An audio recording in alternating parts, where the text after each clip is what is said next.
and after my highs and lows had somewhat smoothed out, that I saw an intriguing exercise in a book.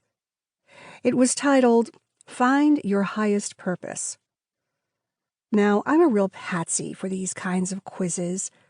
They're the esoteric version of the what kind of guy is right for you quizzes I took endlessly as a teen.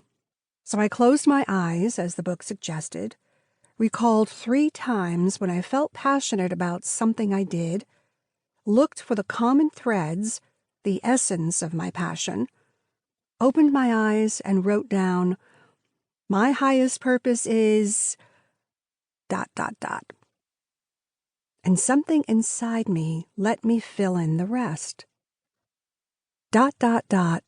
To live a sacred life.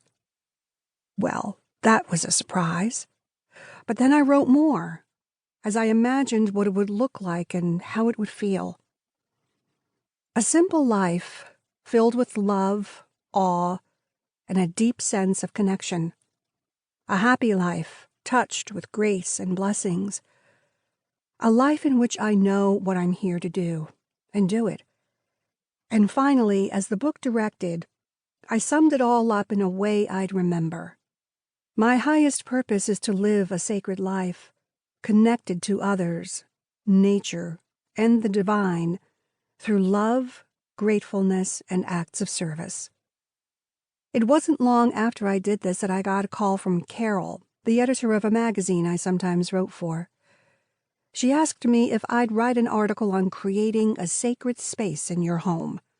Well, sure, I said, hearing the drum roll of synchronicity.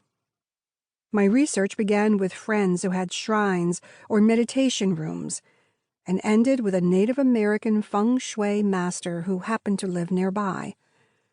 We sat by a fountain in her living room, painted the colors of earth and sky, and enriched with carvings of wood and stone, while she spoke about the power of color and the 4 elements and how they can bring magic and nature into your house and your life. Her words touched me, and so did her home. Walking back to my street, I felt lighter, in a way I remembered but hadn't been for some time. I began to write the article in my head, How to Create a Sacred Space, when suddenly I had an inspiration, a voice from above. Rivvy, write a book, How to Create a Sacred Life. Of course, I responded. Will do. And it was soon after then that I began to remember and encounter all the people and experiences that make up this book. That's how it works. The first step toward any goal is setting the intention. It's your prayer and personal GPS. I remember being startled the first time my son's car spoke. Tony entered his destination, and presto, this strange but knowing voice told him how to reach it. Turn left at the light and go straight for 3 miles. If I needed more proof, this was it. Let the universe know your intention, and you'll be guided all the way there.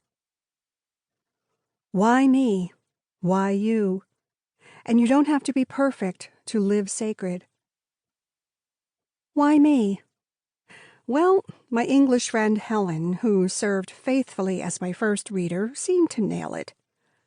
She stopped by one day when I was in a Jewish mood, worrying about everything I could think of, from getting a new bed to dying.